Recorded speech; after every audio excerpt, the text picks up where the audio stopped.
I have played a lot of games. There are a lot of games that I've watched other people play. For example, the Rat Brad, Dan TDM, and many other legends themselves have very much shaped what I like about video games and most importantly, what I find enjoyable. But I'm not going to get into all that. I'm just discussing my personal top 10 games, if not top 20. We might do a full list later, but a full top 10 breakdown of my favorite games of all time, starting from when I was a young age. And when I say young age, I mean like young age, from when I was like about 12. Because games change over time, how you play them and how you view them. And I want to capture my core focus when I was like a kid to then, teenager to adult. So we're going to do a two-part. We're going to have a lot of fun with it.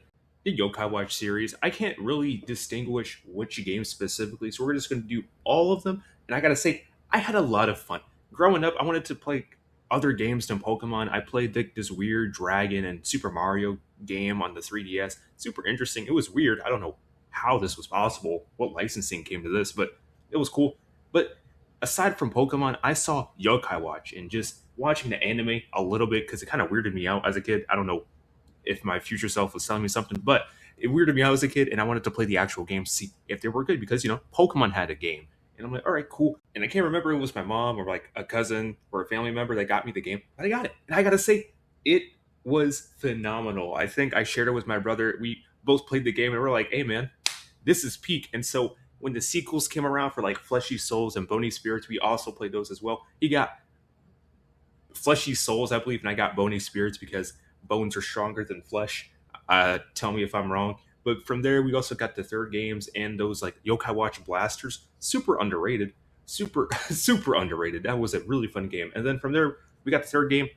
Overall, really good series, really good overall. I just wish it was more popular than Pokemon to an extent. But I made a video about this a while ago. A lot of the characters kind of are like rinse and recycle, but at the same time, it's a lot cool because you get to see like different gems, you get to see different fruits, robot versions of them, like weirdly eldritch horror creatures of the night that stalk you as you're walking down the street, kind of Yokai Watch. Plus, they're based on Japanese spirits, which I thought was super cool because at that young age, I was super into different religions, super into different mythologies, like Greek, for example.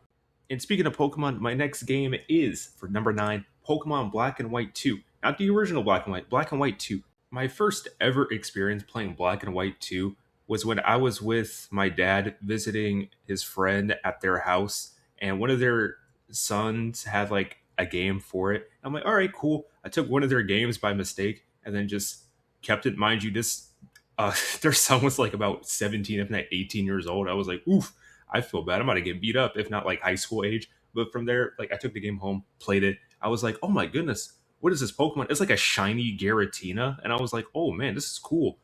And then factory resetted the game, and I was like, all right, cool. Played the entire game without knowing. I was like, wait, where's this cool Pokemon? Those are like my favorite games. I love the 2D sprites. I love like the animations for them. They're super cool, super underrated. I wish Pokemon were to go back and do those sprites because they kind of got lazy. All right, let's be real. Pokemon has gotten lazy over the past few years. If anyone disagrees with that, you probably wipe your ass with your thumb. Let's be real, okay? And number 8 is very weird because I don't know how I beat this game, but it's Call of Duty Black Ops 1. I don't know how this came to fruition, but I remember I was in my parents' room like a few times playing Black Ops 1, trying to beat these missions. And I think they were either out of town or during like a summer vacation. They will like leave us home alone. I'm not sure if I should be saying this, but no, leave us home alone. And then from there, like I would just be playing Call of Duty. I remember distinctly I had a hard time beating I think the JFK mission after that one where you have to shoot this missile at the rocket that's launching out. I don't know how I was so stupid. I really don't know. Maybe it's like kid logic, but like it took me like what 10 attempts before I could beat it, and I'm like, wait, if I press this and move this would work, and it did work. So from there, the missions were pretty cool. I remember there was like a lot of blood and violence, and I don't think my mom enjoyed that very much, but she was like, he's okay, he's fine. And look at me now. I think for number 7, I would say Black Ops 2. I think I just played it at my cousin's house when we visited them. I played like little bits and pieces of the missions until I fully beat it when I was like around 10, if not 11.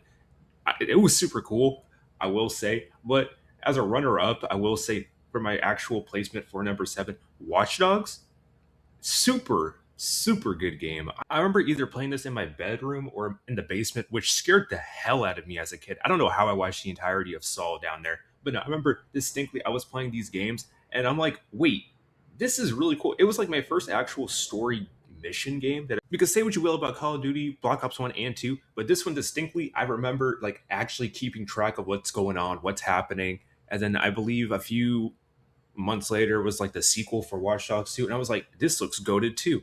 So I bought that as well. I would say it's number 6, but no, just no. It's okay now. I'm looking back at it retrospectively. It was cool. I beat the entire game of it. Yeah, I played the game last year. It was okay. It was cool. A lot of stuff that I overlooked as a kid, but it was pretty cool. And I will say, for number 6, I know I said Call of Duty previously, but you gotta hear me out.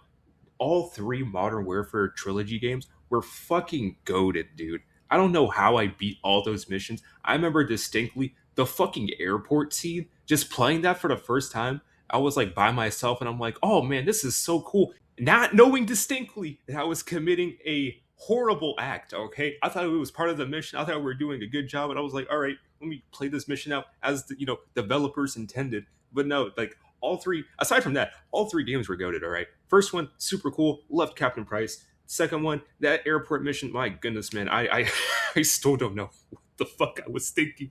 And the third one, man, I like the ending for it. We finally get to, get Makarov. It was cool. Dude, I just got off the phone with my brother and we were just like shooting the shit. I totally forgot about one and very important game, Little Big Planet.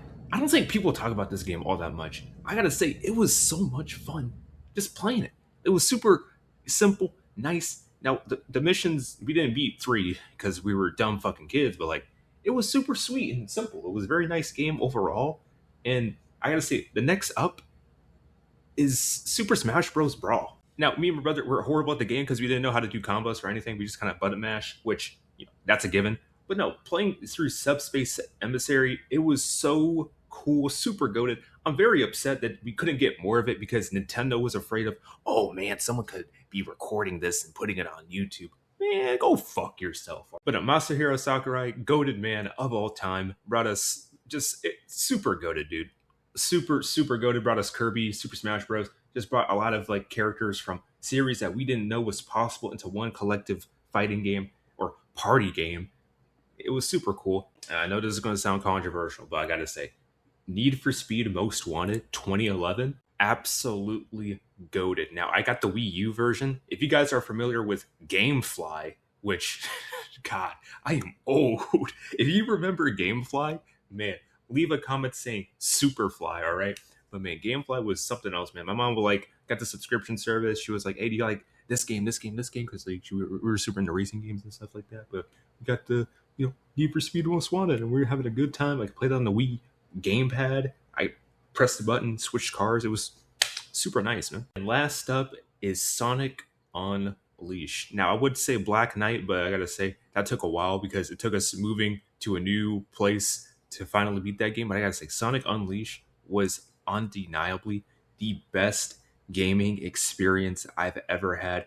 And like I said, I'm a huge Sonic fan. Sonic over Mario any day of the week. Is Mario more iconic? Of course, but at the same time, Sonic's that guy, that blue blur, all right? SBB, Sonic Blue Blur, all right? I can keep going on and on, but no, Sonic Unleashed was super cool. It has, to this day, the best opening cinematic of all time. I don't know what art styles they use. I bet they put like 20 million into that already.